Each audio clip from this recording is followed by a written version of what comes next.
to the Trinity Force Podcast. Yo, it's that Triforce cast beaming straight to your home. Grab a beer so we know Pone ain't drinking alone. Send an email, a quick tweet, just pick up the phone. Leave a message at the beep if you're a creep, watch your tone. Discuss the meta game, patch notes, whatever helps your stats most. Obi Pone Kenobi is your last hope to snatch gold. So grab your headphones and join in the fun. We'll try enforcing some jokes and some cringeworthy puns. Yo, we can make it together, people. Trinity Force Podcast. These boys are second to none. Now that's the end of the intro. It's time we begun.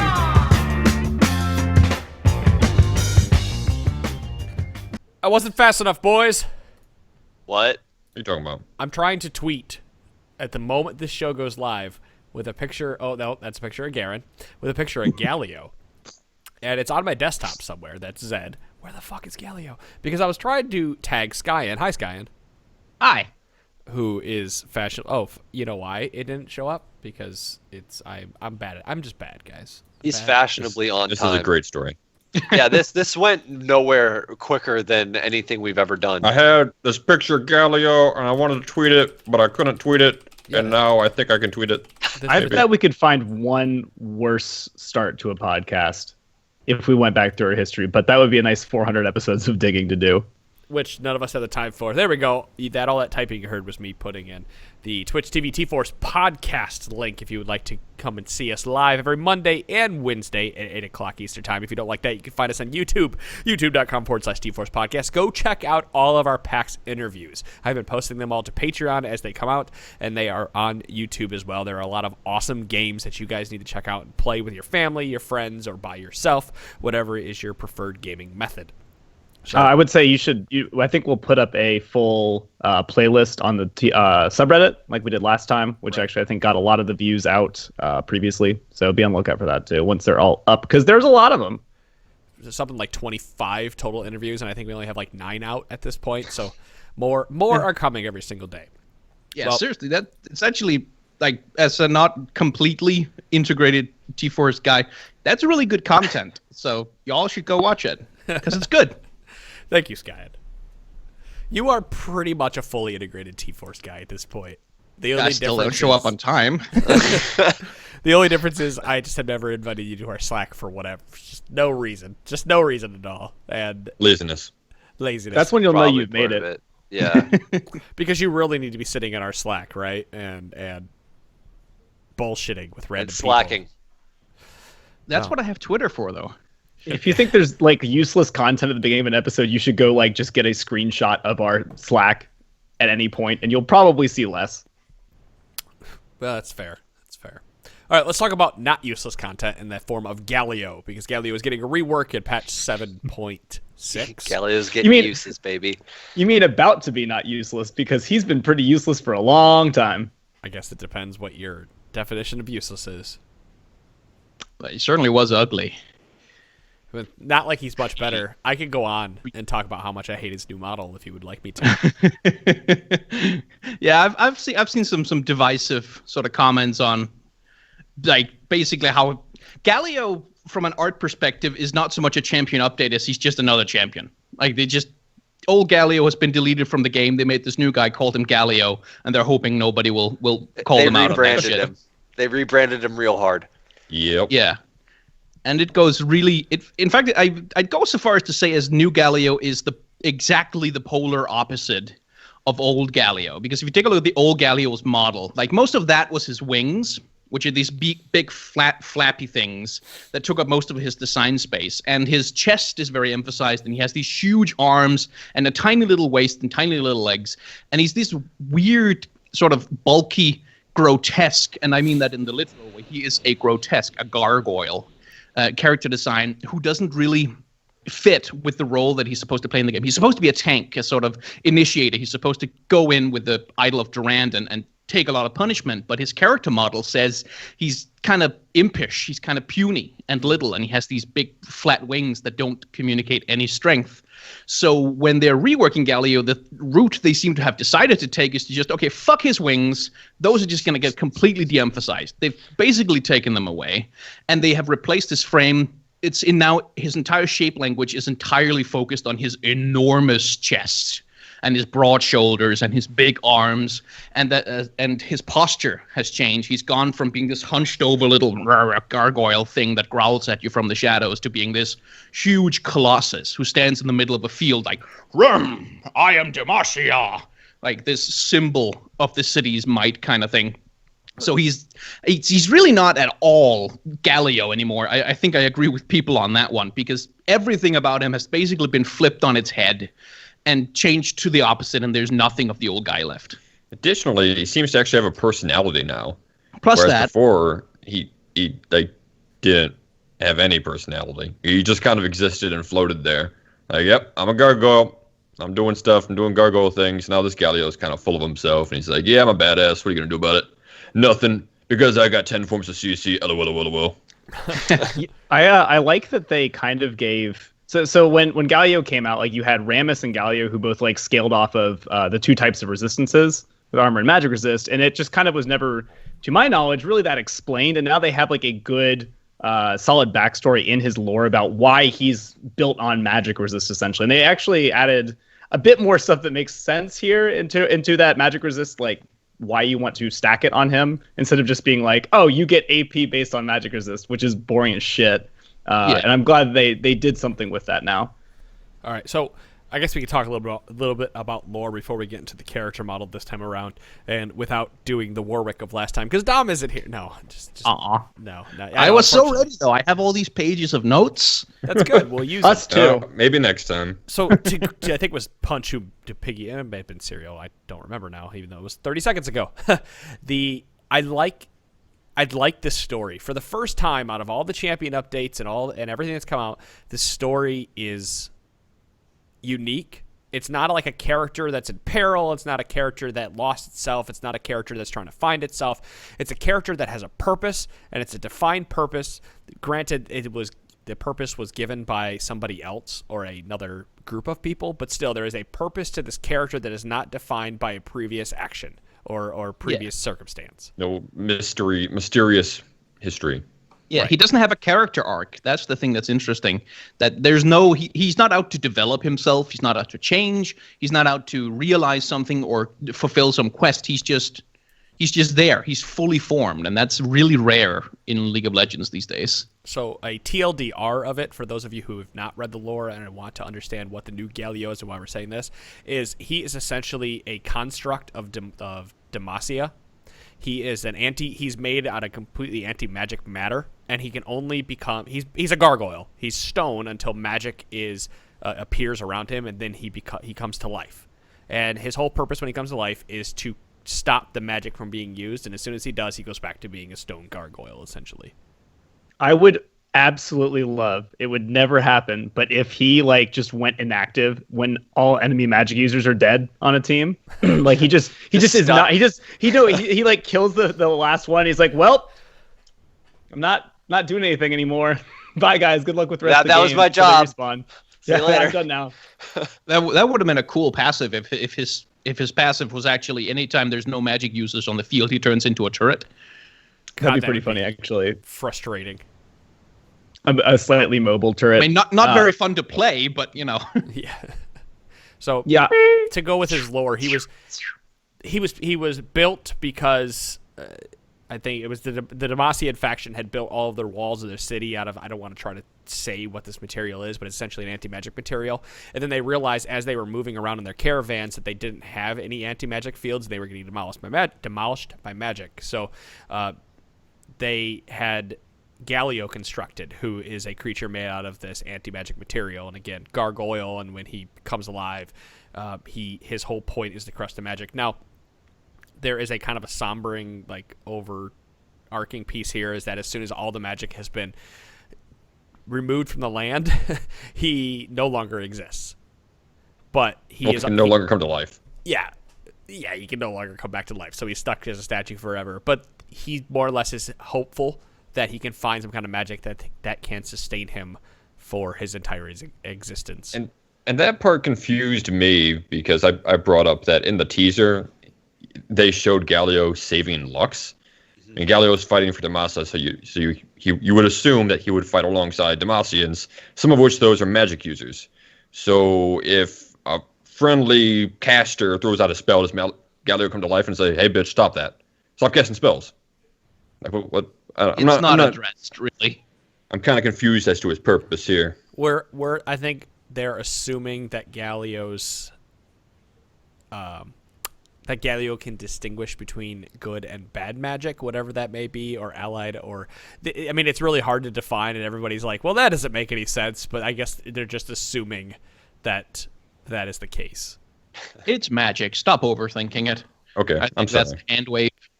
That was a mistake on my part. I'm sorry, guys.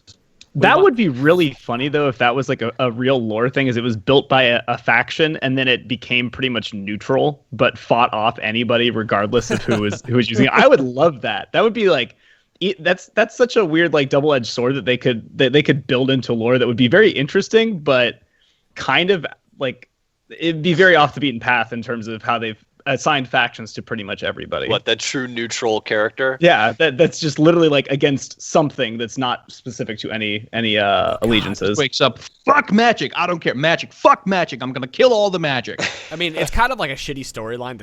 It's probably a shitty storyline, but it's kind of cool to think about that. Like they built this, and then he starts fighting against them because there's magic, and then he's fighting against the bad guys, air quotes, for magic, and then he's trapped as a gargoyle for 1,000 years until Aurelian's soul enters the universe, and then Aurelian's soul's magic awakens him, and then he's on this quest to try to find this, grander magic that has awakened him, and he's killing everything in its path.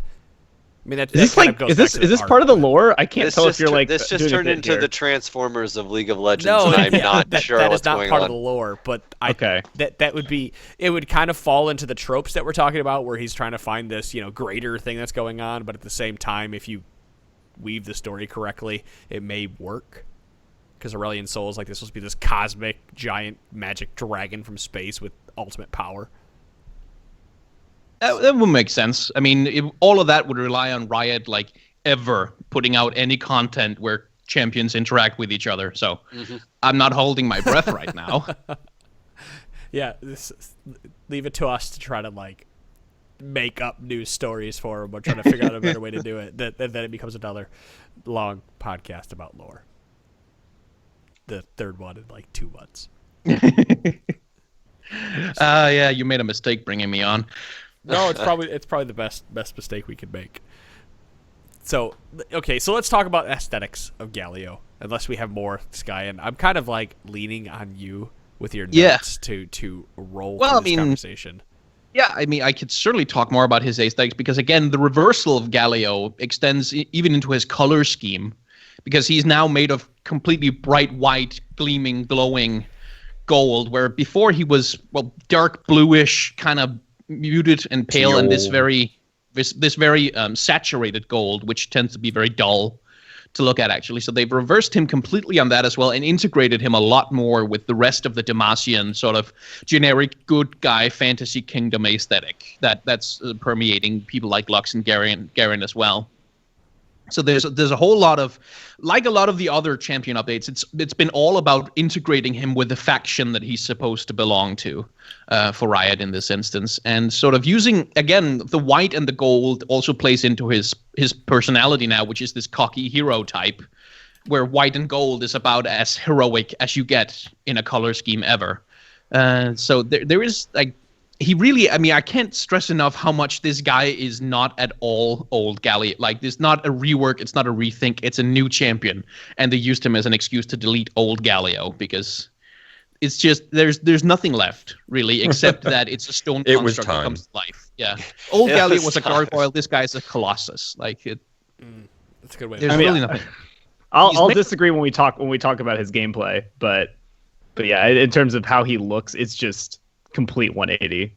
I really like it. The brightness, he's just supposed to be shining and like a beacon instead of whatever the fuck he was before, which was just kind of a hunking, not even hunking because he was too tiny. Before was awful. It was completely unreadable. When I saw Galio, it was you could see the wings flapping, but that's about you couldn't see fuck all else of what was going on with his body language, with his movement, with his anything. You could just see the wings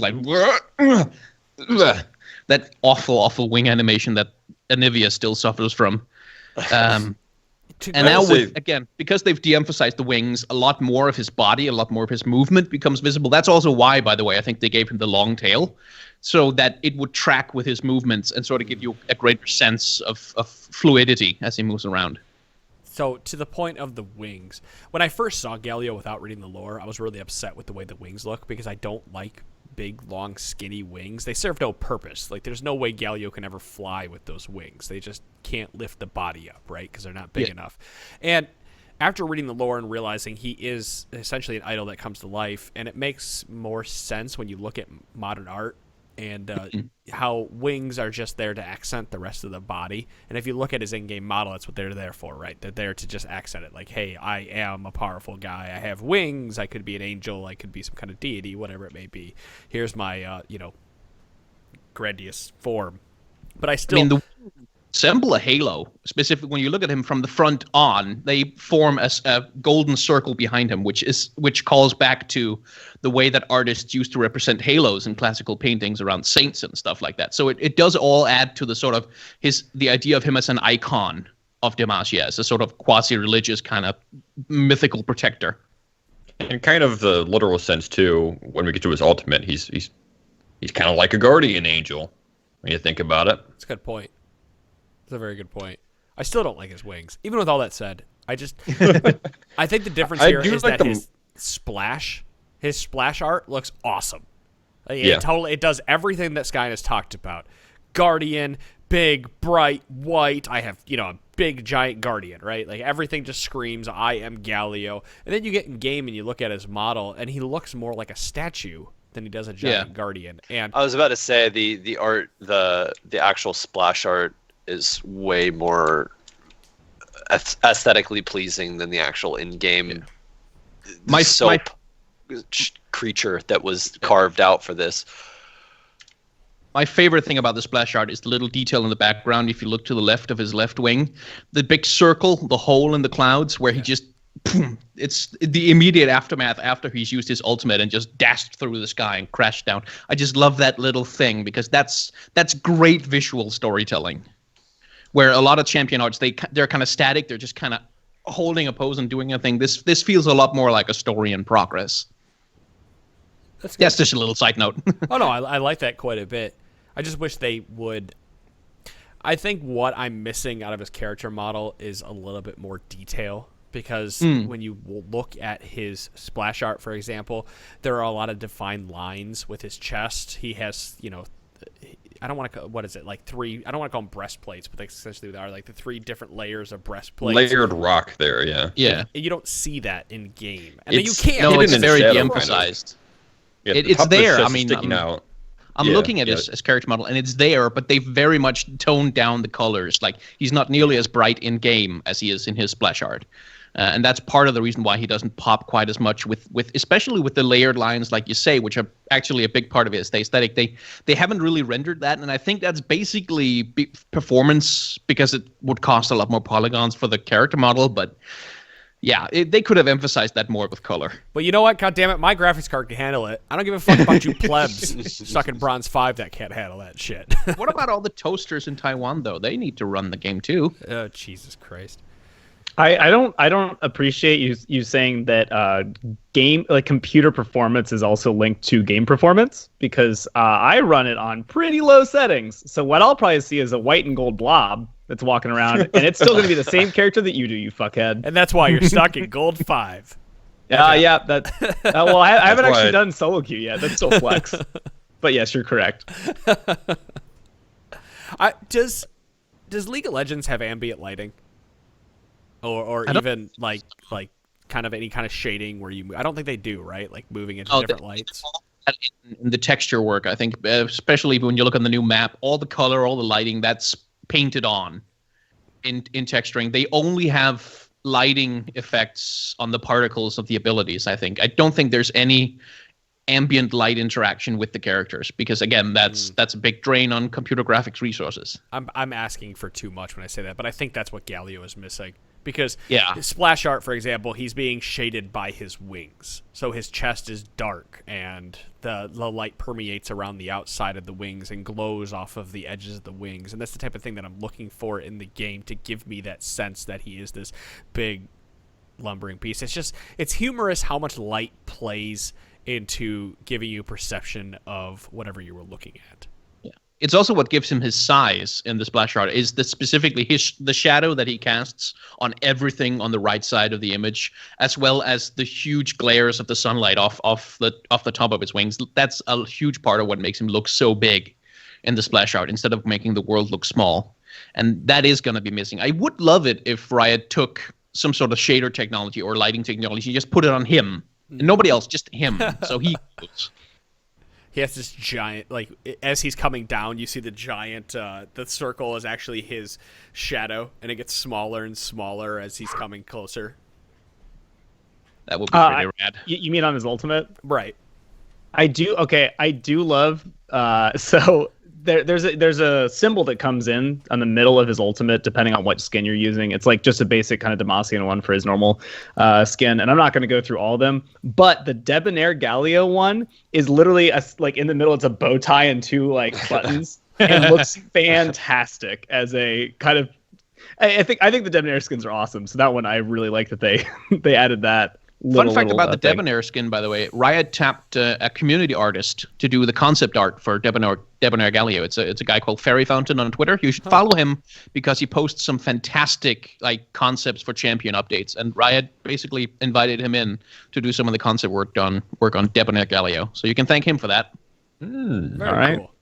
I had no idea.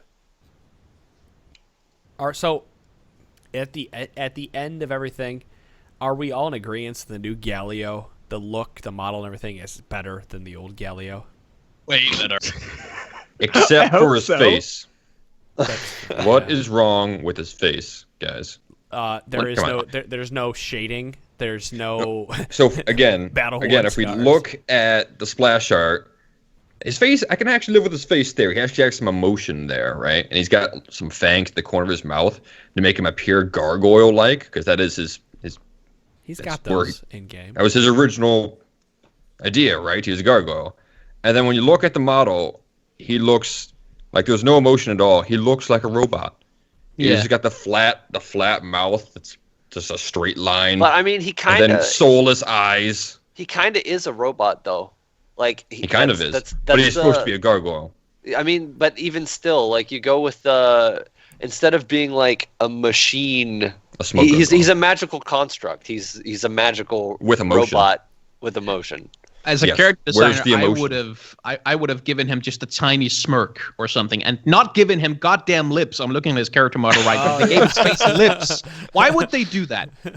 If he's supposed to look like a statue, a colossus, you should not give him lips, and they certainly shouldn't give him bags under his eyes. What the hell? So someone messed up, I think, the modeling on the face. You're right. I still think said it, get it off my chest. Punch, I really do think it's just the lighting aspect of it, because if you look at the splash art, the shadow is cast onto his crown, and in the game there is no shadows on his crown, so it's pronounced in golden on top of everything else that's golden in him, and so it doesn't give that big love. It goes back to what Skyen said. It's the shadowing that makes him look gigantic and enormous and immense, and he doesn't have that shadowing in game, so it plays with your eyes a bit.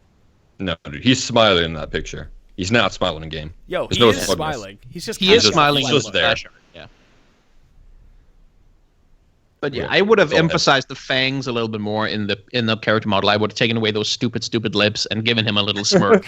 And that would have added some personality. But it's supposed to be a monster. Like when you're playing the game, you're never ever gonna look at his fucking face ever. Yes. Fair. Yes. So, it's a very small argument. Yeah. That's the whole point of this. We're picking it apart because we can. We didn't say we're right about everything. We just like to pick stuff apart. God, never gonna play this champion. Hideous face. Hey, until he's OP. I think, how many times have we had Skyen on? I don't remember the first episode Skyen was on for, but I think ever since then, actually no, Talia. I was happy with Talia. I was gonna say this is probably the first champion rework that I've been happy with, but Talia came out, and I know that we all liked her character design and model and everything. So I can't say that. You keep forgetting about Kled. Yeah, you'd Sure, love what's wrong with Sled. you? Well, I don't remember who. The perfect champion. Who? You. You take it back. That was good, Adam. I like that one. I want to get Punch drunk again. I really want to play on a Saturday night with Drunk Punch so I can get a bunch of clips of him screaming for Scarl. Because if you guys haven't heard it, it's hilarious. Dude, Scarl and I got a connection. Only when you're drunk. The louder I yell for Scarl, the sooner she comes back to me.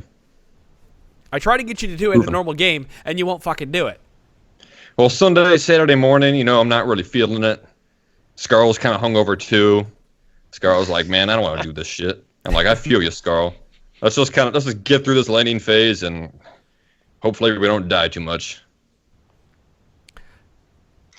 Okay, then. Yeah, we'll just probably leave it at that. Moving on. So, any other notes, Skyen, on model aesthetics? No, I mean, anything well, else?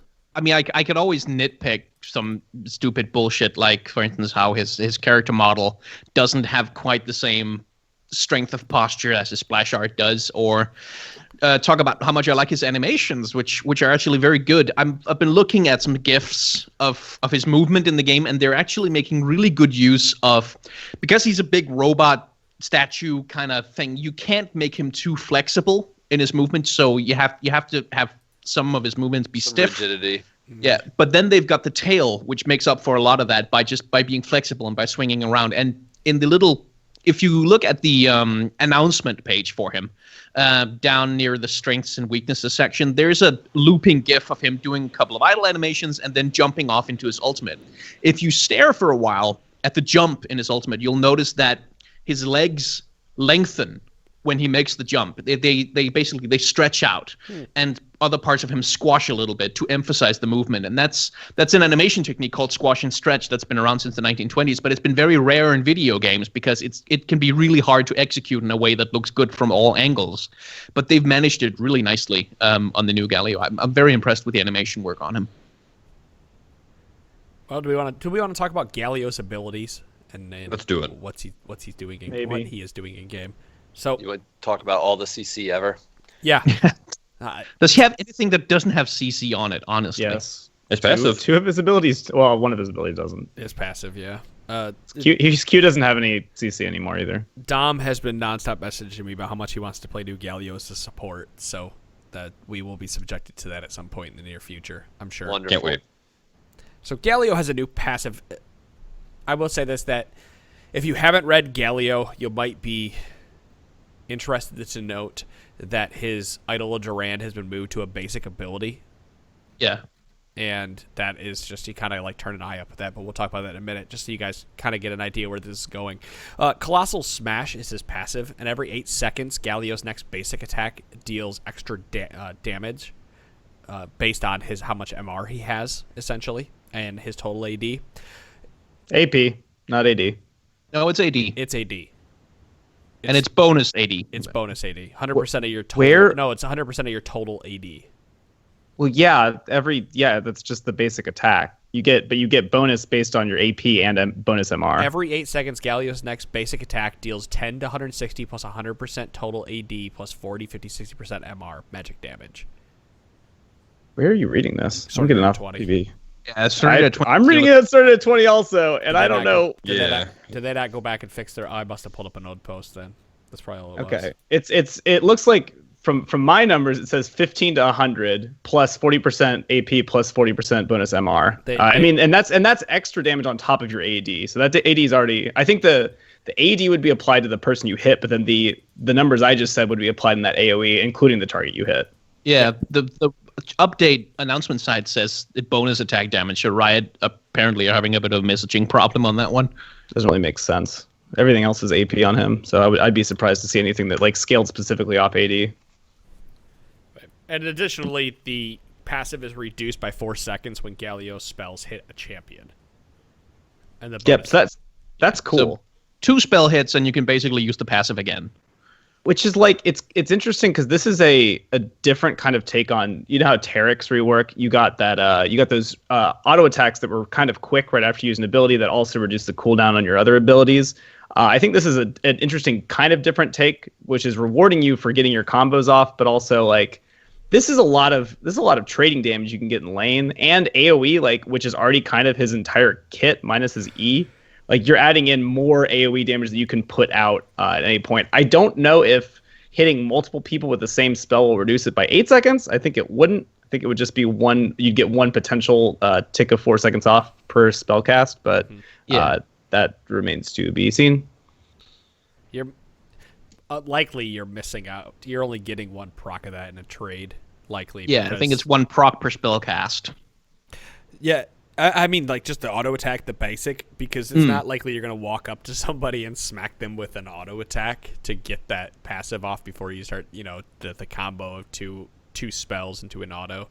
So it's just an extra burst damage in a combo, because, like, if you're trading in lane, likely that passive is down when you are auto attacking. Just when you're trading with minions. I think you'd actually kind of play around this, because you can E in, get that first auto with that ability, and then W and Q, which would both count as hits, and then get it again. I think that would be your main trading tool in lane, is getting all three. Like, that's the way you'd want to do it, as opposed to just firing off everything at once and not benefiting from getting a second passive proc. I mean, this is also we're looking at these abilities for the first time, so I'm not going to. Well, that's the combo they used in the Champion Spotlight. Is in one of the examples, he went in with E, used his passive, used W to taunt the opponent, then hit him with Q, and then used his passive again. So that was kind of like their standard trade combo that they showed off. Yeah. For let's go. 200 mana, right? Almost 200 mana to do that entire combo. No big deal.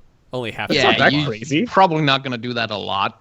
Well, his base mana is 400 with a 40 mana growth, so it's 170 mana to do your combo. I think that would be a crazy amount of damage already, so maybe you probably bully people out pretty easily if you can hit the whole thing, but, like, if you go in with one and you miss and you waste the rest on button presses because you overreact, then you have to be really careful, or you're going to waste a lot of mana for nothing. Yeah, and yet if the taunt doesn't land, we still have Jarvan in the game, whose full combo costs about 130 mana, and it's an EQ. And then this guy can get 3 abilities off at essentially that price. Thanks, Riot. Colossal Smash. Winds of War is his Q. It's 70 to 90 mana, 10 to 6 second cooldown. Galio fires 2 Wind Blasts, and they fly out. Think Diana R, but they come out of both sides of him and meet in the middle. Diana Q, the curve. They curve out from both sides and meet in the middle. Galio fires 2 Wind Blasts that deal 60 to 200 magic damage with a 0.6 AP ratio. When the Wind Blasts meet, they combine into a giant tornado that deals extra damage, plus percentage of maximum health as magic damage over 1.5 seconds. It's worth noting that the way you target this is you target the end point, and then it casts the curves from there. It's not like Diana, where you kind of like obviously you have the end point still, but you get to see, you pretty much target the tornado and hope those curves hit. I think that you can use it a lot for farming. Like, it's a very interesting way of farming. But this is a really interesting ability with the, like, getting a lot of max health shred. 9% is not something to scoff at. And but you also have to have somebody locked down in that tornado, which is not a crazy large area, but a significant area for a second and a half. I think that's going to be a very good. Maybe, I don't know if this is like a first max because of that, because you don't get more percent health damage. I could see this actually being like a second max after E is what I'm thinking so far, but that's just based on damages and mana costs. Yeah, it's capped against monsters, by the way, I guess, because they don't want him to be a monster in the jungle. Yeah. Or to kill Baron in like 3 casts of it. That's the other issue. I mean, every max damage thing is capped versus monsters. It has to be. A percent maximum health has to be capped against monsters, or else it would be absolutely broken. Well, let's talk about his W, I suppose, which is now Shield of Durand.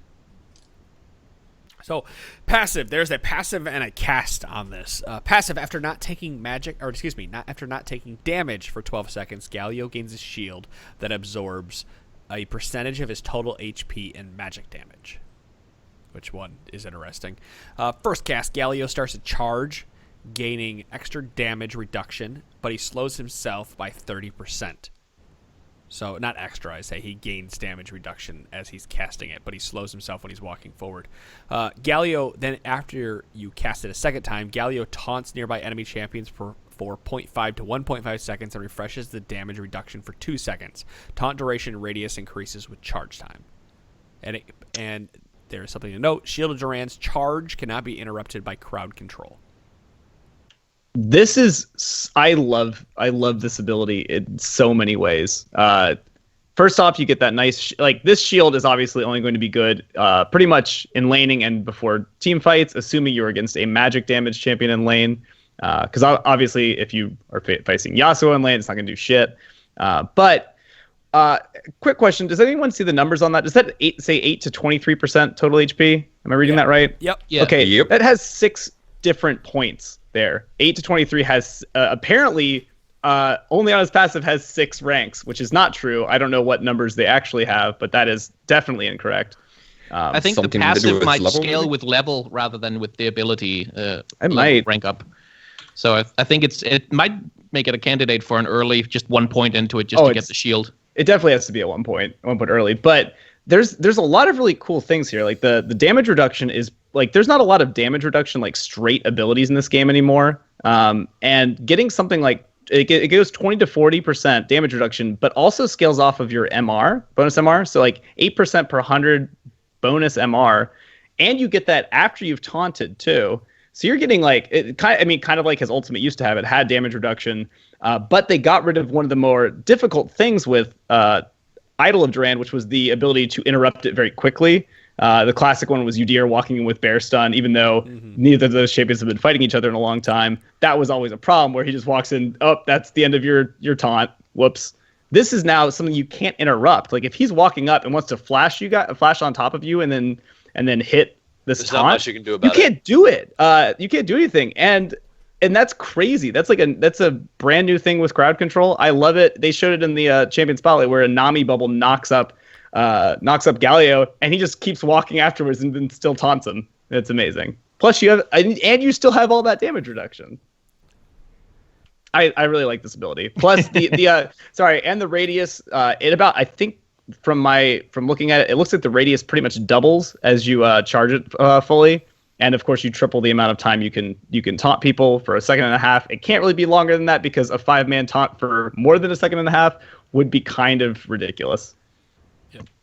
They removed the instant flash taunt that they had previously in his ultimate. Now you have to charge and flash in to get it. So there is counterplay to it that you can try to avoid by dashing, moving, flashing, whatever it is, which is the counterplay that Galio needed previously. There are going to be some fantastic montages of people flashing out of a bush with 5-man taunts.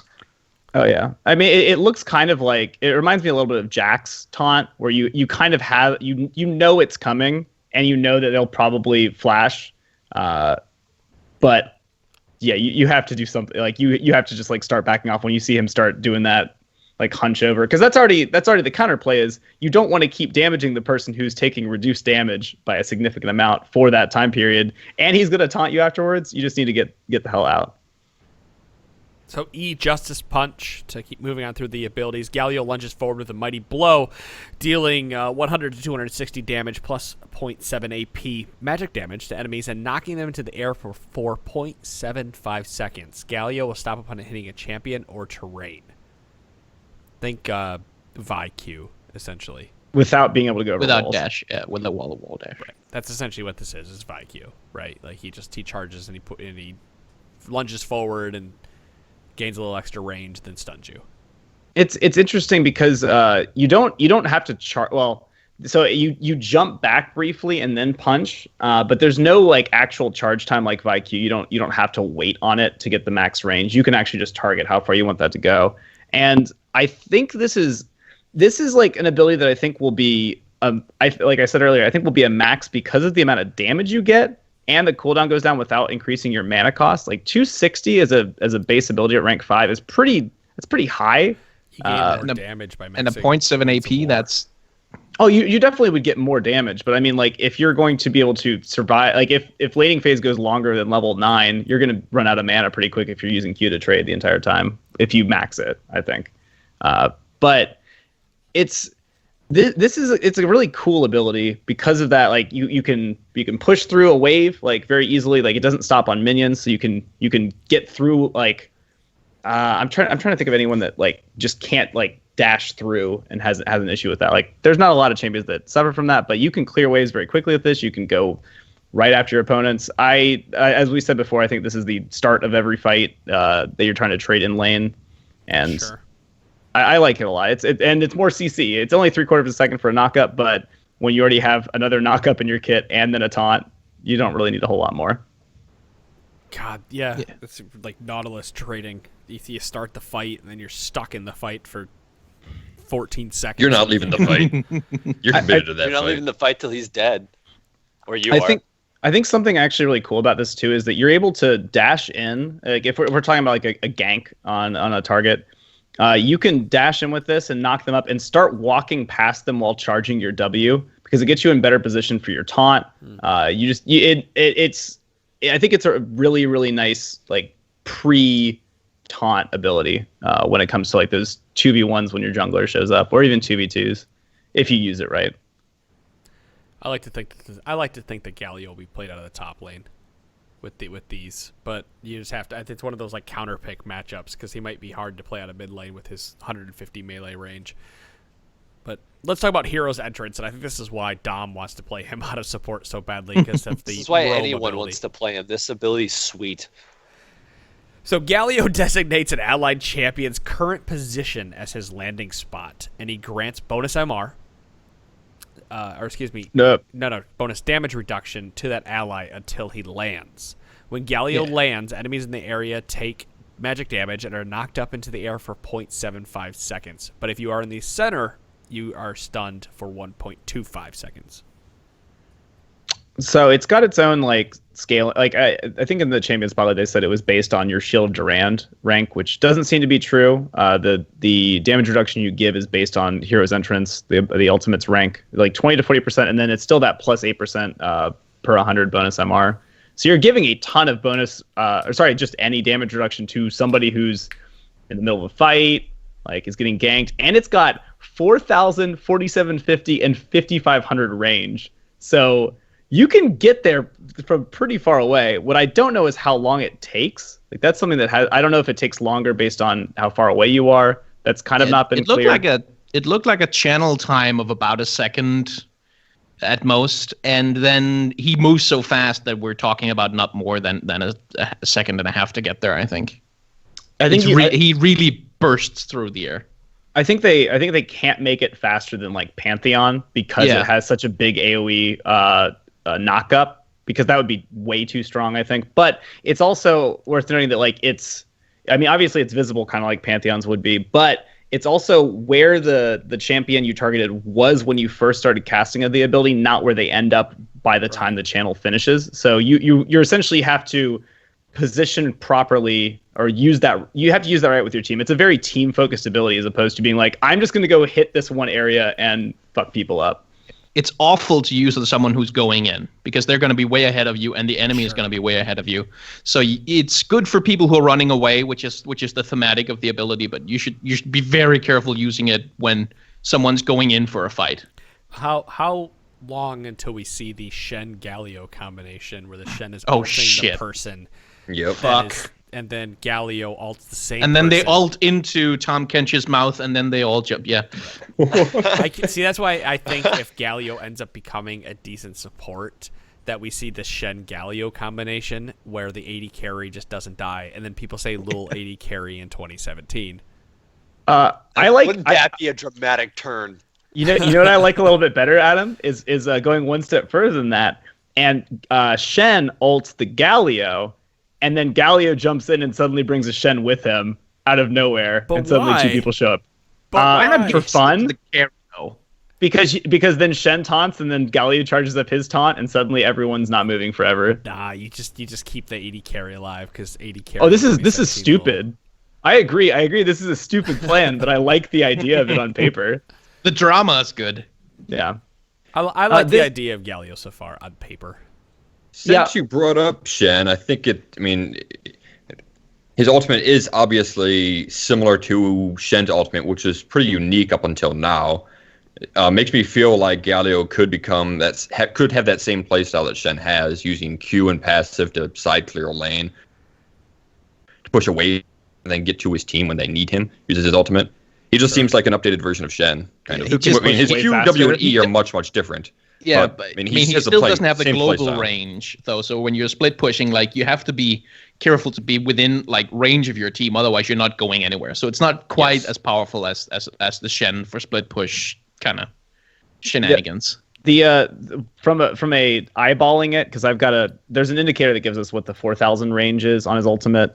It looks like about 5,500 the max range would be just outside of like from fountain to outside of your base. It's not as crazy big as you might think, but if you're talking about from mid lane to somewhere, or from a side lane to like a side lane to mid lane, or mid lane to either side lane, like that's pretty easy to get inside that range, I think.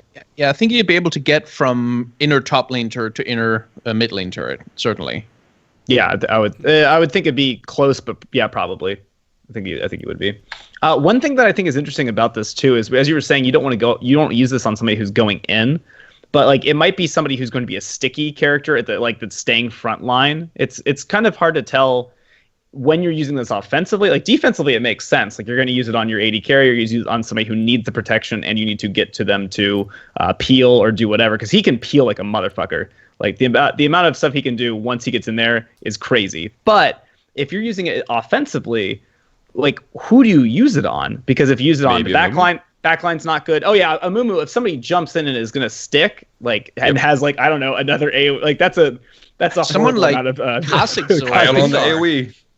Yeah, I feel like it could be good with somebody who's sneaky like that, but they're also like, by the time you cast it, Rengar's already has to have either jumped in, or you're going to be way behind, or I don't know, like by that point they're going to all start scattering and get the F out of Rengar or Kha'Zix's way. I don't offensively is hard to see exactly how this ability is going to be used, but yeah, it's, I mean, as the protector kind of mantra, it makes a lot of sense how it's going to be used defensively. So I'll be curious to see what happens if it does turn into an offensive ability at times, even though obviously for ganking, but as a counter gank, it seems better. I can see it as a map rotation tool. Like you've got a couple of guys working on a turret that the enemy hasn't been defending, and then you can get your Galio up there really quick to help take it down and help peel when the enemy responds. But yeah, as a mobility tool, fine. But yeah, I can't see the engage really outside of a counter engage.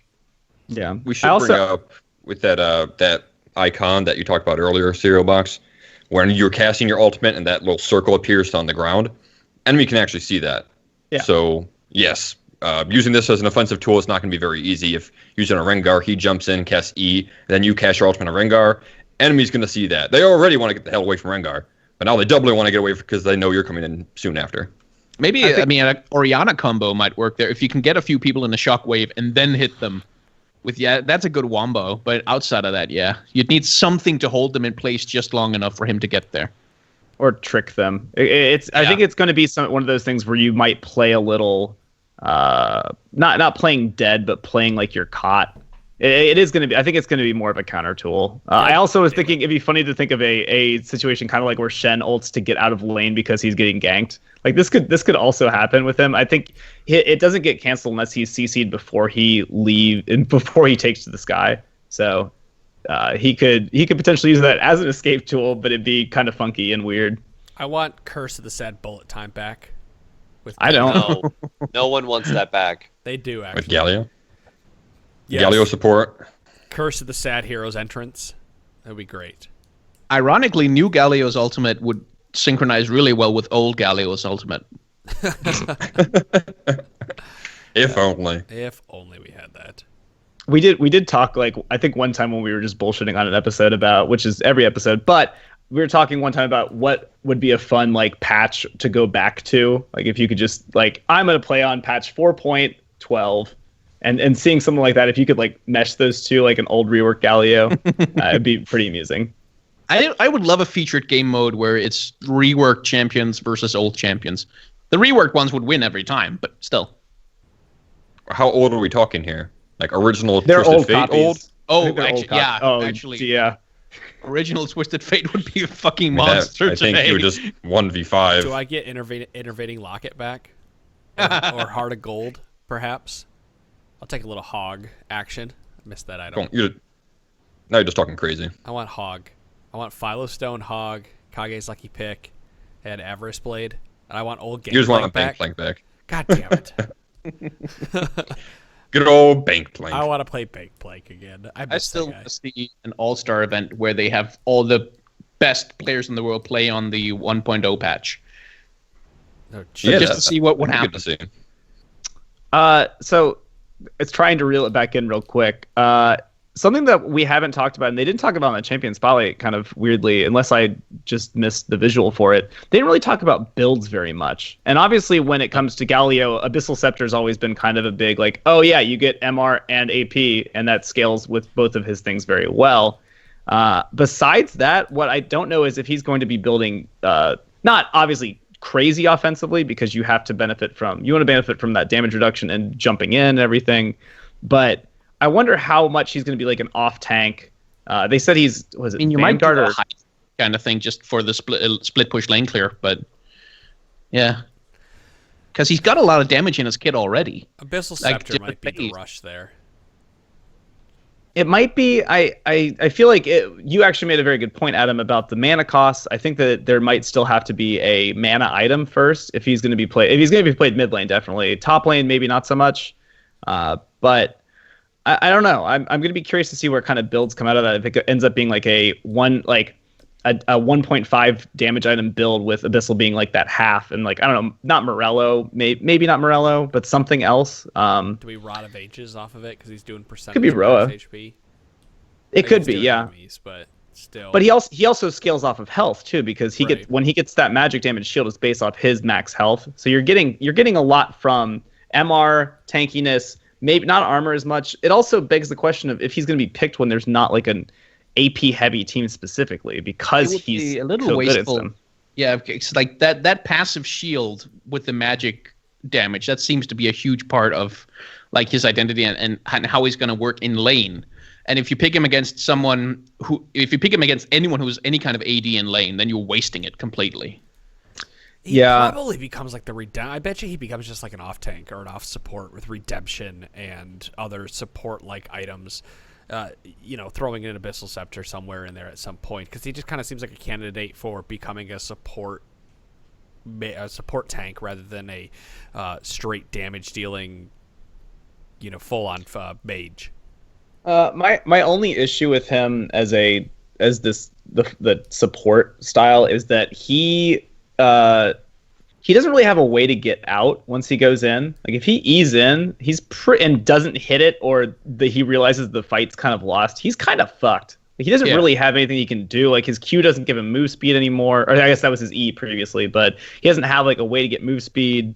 He can't really. I guess he can taunt people, but then they're still doing the opposite of what he wants at that point, which is to get away. He doesn't want them dealing damage to him anymore. With Redemption being a global range, you can cast Redemption and then Q or R in and have the heal come down as you have the damage reduction and then knock everybody up. I'm telling you, Redemption's the item you're gonna pick up at some point, somewhere in his kit. I agree with you if he's support. I think that it would be very not good on anyone but support. Not, and that's not supposed to be like what a bold statement Mitch is making on a non-support shouldn't be picking up Redemption. I just don't think it would do very well with getting him to be a tanky character if he's going for all that just regen essentially, because there's health and regen in CDR, I think, and that's pretty much it. Yeah, pretty much. Well, we'll see. I don't know. Without the top of my head, I need to look at his numbers and crunch them a little bit to try to figure out. I don't think that the 8% per 100 bonus ends up being worth it. I think you get it once, then leave it at that. It's too hard to stack MR and get like a 16%, and at that point, you're unkillable anyway against a team that's stacking that much MR. It's not like it's a plateau. It goes up linearly. No, I understand that, but if you're building 200 MR, you're already immovable against an AP team. So that's like 56% damage reduction on his shields. That'd be crazy. That's not going to touch him at all. LeBlanc is fucked against Galio. That's why I think it's just one MR item, some MR runes, that type of thing, to get you to that 100, and then you're on top of that, you're adding some AP, and anywhere between Rod of Ages and Abyssal Scepter, potentially a Morello's if you're ahead early enough. There's not really anything else, because he can't do Athenes anymore, because he can't put a shield on anybody. Yeah. I would see Banshee's Veil. I mean, potentially, just because you get the health, mana, MR. I wouldn't say Spirit Visage is the other kind of candidate there, and you don't really have healing built in, so that seems kind of wasteful. No, but Spirit Visage is always good. Yeah, right. Even with the CDR and the base health regen that's on it. You can't that's still be good. You can't be CC'd when you're in Shielded Duran. That's why you kind of like tilt your head at Banshee's Veil a little bit. Yeah, so maybe the that's true. CDR one's better. I agree with you because generally speaking, I don't build Spirit Visage if I can't heal, but it does increase healing. You just from can be CC'd with Shield of Duran. You just can't interrupt. The charge doesn't stop. Right. The charge keeps going. I feel like CDR is going to be a core, because of the passive. In terms of even in laning phase, CDR is just going to be good because the more abilities you can get off, the quicker you can restore your passive, the quicker you can burst someone out if they're stupid enough to fight you. I think he might be able to. I mean, I don't know the numbers. I'm not a high rank player, but like he seems like the kind of guy who could give Renekton a hard time for early lane bullying if he plays his cards right. Hey, what about Locket, team? Like Locket with 60 MR right after he jumps in, and then pops the shield onto everybody. Holy, that would be a game changer real quick. I could see that being his instead of Banshee's Veil, I'm doing Locket instead. Locket Redemption. I'm telling you, he comes to support off tank. We'll see how it goes. I think we're gonna absolutely gonna be a support. Like there's no way he's not gonna be a support. I'm predicting right now that's where he turns up in the LCS first. Support. Sure. Not top lane. No one's gonna bother. I like mid. I'll try him mid. I'm sure you will. Just like we want you to try Veigar and Syndra and all these other Rise again. And yet you default back to Ahri every single game. I'm not. I'm playing Anivia now. I've learned a new champion. Right, I want you to play something other than Anivia, something that does damage, please. Okay. I'll play Galio then. Thanks, buddy. Look at all that damage. Skyen, you got the floor. Tell them where to find you. I am on Twitter at TBSKYEN, and you can go read my comics at castercomics.com. That's Caster Comics with an X. And if you feel so inclined or you have a couple of dollars to spare, you can support me on Patreon at patreon.com/castercomics.